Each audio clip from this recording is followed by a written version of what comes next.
Hello everyone, welcome back to OA.Studios, and today we'll be starting a new series, a Revit modeling series, and we'll be using a design I did in 2021 of a four-bedroom maisonette, and in this series we would look at the how to recreate this model in Revit from scratch. We would look at creating the property lines, importing or linking the picture files, the PDF files, and then recreating the model in Revit. As you can see in the background, we have a preview of what the final output looks like. And so we'll go through the entire process, and also at the end of the day, we might also recreate some renders and also working drawings. Okay, we'll go through all that. So this is going to be an extensive course on Revit modeling, and so I encourage you all to join me on this journey. And I believe and hope this series is going to be beneficial to anyone who um, partakes in it. All right. So briefly before we go into actual modeling, I would like to explain the design and the entire concept behind the design. So,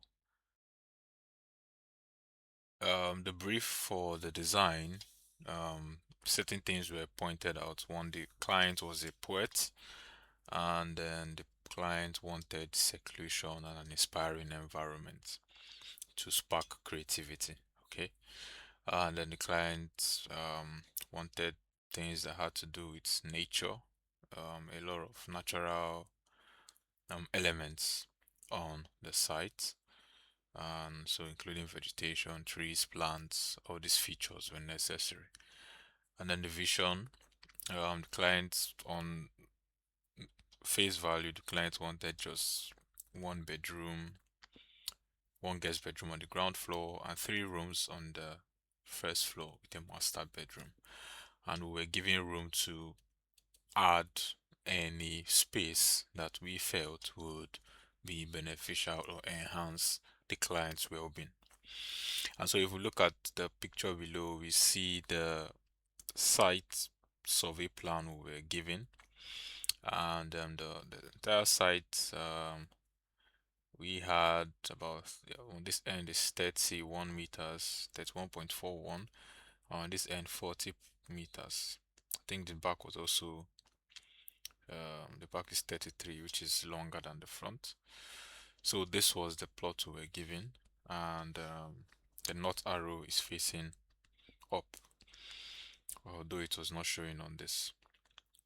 Okay, so the next step we took after this was to create some sketches of what we wanted to achieve, and we did some sketches for the site layouts and a bubble diagram for the flow of the design, and then also sketch for the um, space planning.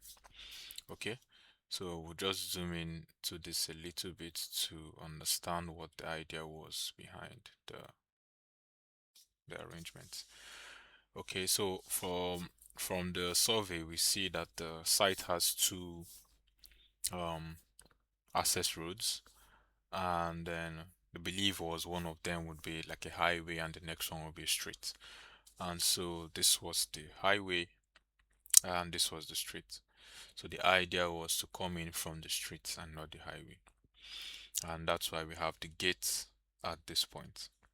And then we provided parking areas for the clients. And then we also put a gatehouse for um, security guard. The context here is Nigeria, so usually we have stations for security guards who mount the gate. Now, another thing that was considered was the noise that would come from the major highway. And so, since the client wanted a very serene environment. We had to find ways to mitigate noise that would come from vehicles.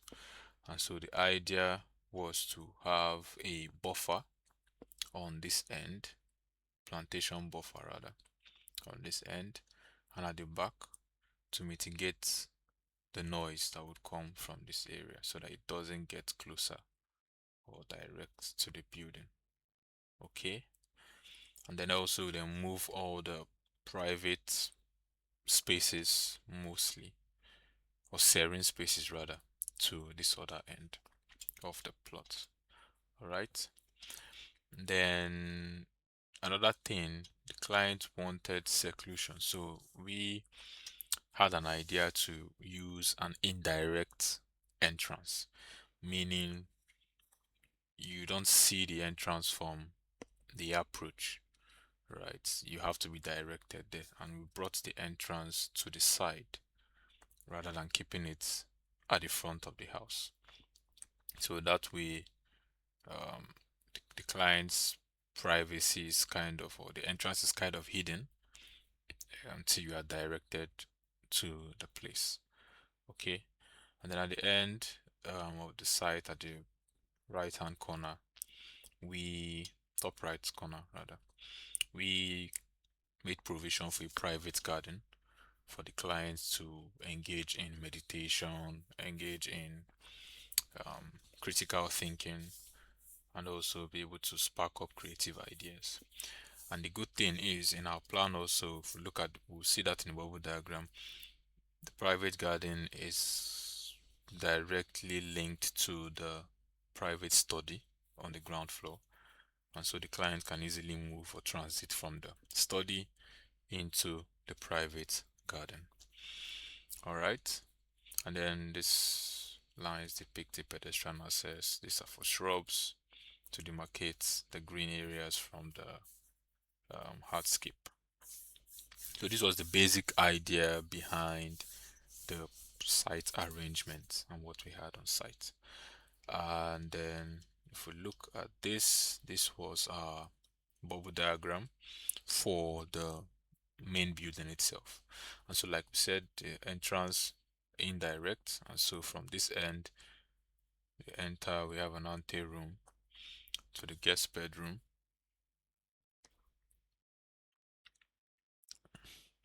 Then from the guest bedroom we get to the laundry, the staircase, the kitchen, dining and living room are all towards the front, and the private study, like we said, leading to the private garden. All right, and then we'll get upstairs. We have three bedrooms, the master bedroom in front of the house so that the master can always view what's happening in front. And then we have two bedrooms behind, the family lounge and a void over the living room. So this was the basic idea. And then we develop that further with space planning, or massing rather. We see how the sketch came out: the entrance, ante room, the study, porch, bedroom, the laundry, and the kitchen, and dining and all. And so from this layout, we see a typical sketch of what everything looks like. Okay, and the placements of each spaces. And then we'll get to the first floor. We have similar master bedroom void, just like we described in the bubble diagram. All right. Then the next thing, so when we developed this further, we generated floor plans. Okay, and we'll just look at that briefly. So this was the ground floor, and like we said, an indirect entrance. And so when you get into the ante room, you have your guest bedroom, and then you have a lobby that takes you to the study. You have a guest, sorry, yes, takes you to the guest toilet rather, not bedroom, sorry. And then you have the guest bedroom on this end, the staircase, the laundry, the kitchen, the dining, and the living room. Okay, and then the private study opens up the glass door to the private garden. Then we'll get to the first floor, we have similar the master bedroom. It's balcony and two bedrooms at the end with a box room on the family lounge with its balcony and a void looking over the living room. All right, so we created this, and that's the actual floor plan we'll be working with in our modeling series. And then this were the 3D renders that were generated back in 2021. And so the idea behind the 3D, now since the major entrance was not in the front of the building, it was one of the things we looked out for was to also make the front grand or attractive in as much as there was no access from it, but since it's the face view people have of the building, it's hard to look attractive, and that's the reason why this front looks way it looks this grand, if I'll use that word. Okay, while we have the major entrance here, usually the major entrance will have all the grand looks and the sides will just be normal, but in this case we had to um, make this area grand enough so that it's also attractive to the viewers, those passing the road, and also those coming into the building for the first time. And we see that at this point. Okay, then by the side, so we had a ramp leading up to the private garden and then into the building. Okay, and then we have our vegetation area and the private garden at the far end. And if we zoom this in, we can see the private garden on this end. Okay, so this was what we generated back then, and so in this series we would recreate this in Revit from scratch.